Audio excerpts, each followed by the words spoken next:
Well, David, that was quite the conversation we had with Ian Anderson, founder of Jethro Tull. And as we ask all of our musical guests, is the album format relevant in a world of streaming and playlists? And that is quite an important question for Ian and Jethro Tull, because in January 2022, they will release the Zealot Gene, which is their new long player. David, tell us about the first time you purchased a Jethro Tull album.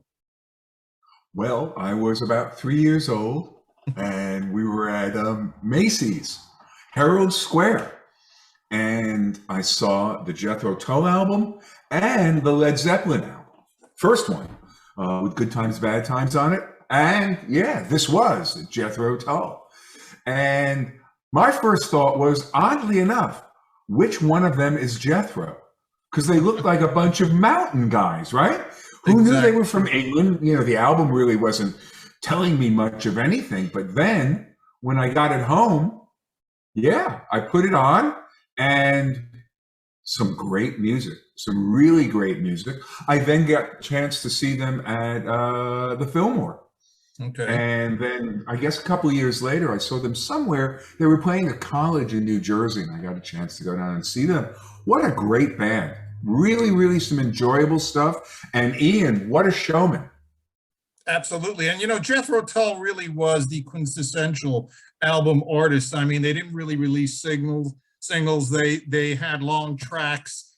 They were a staple of FM radio. Now, I came around a few years later than you, and I recall the prog rock version of Jethro Tull. So that is the one that I am most fond of, with bassist Hammond-Hammond. There he is right there. But Jethro Tull has just had such an amazing evolution over the last, let's say, 52 years. And let's hear what Ian has to say about the long player, about the record album.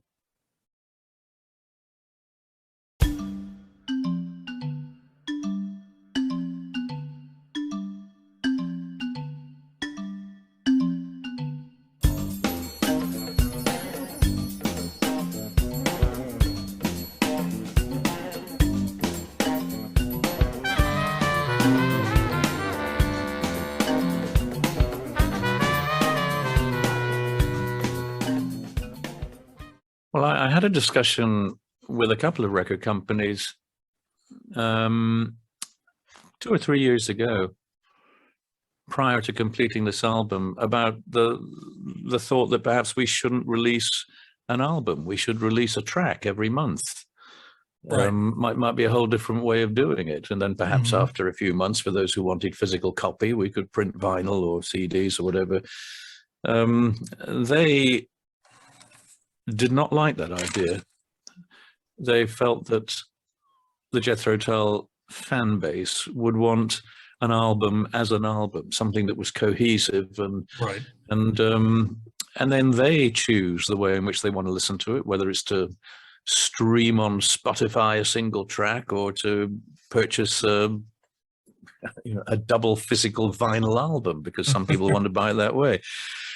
But the record companies, generally speaking, whether they're boutique small record companies or big, the three major companies, then I think you find a large degree of unanimity in regard to how to present music in terms of bands of our sort, and they do generally, from my experience, tend to go back to the way that it always was. They think that Jethro Tull fans largely are people who are older, and they know that that's the way they like their music. Or amongst younger fans buying into it for the first time, part of their reason for doing it is because they also prefer the larger packaging together of a number of songs into something cohesive as a bigger whole. And I listen very little to music anyway compared to most people, but when I do, I'm one of those guys who just will listen. In fact, I was on a plane coming back from Rome three days ago, and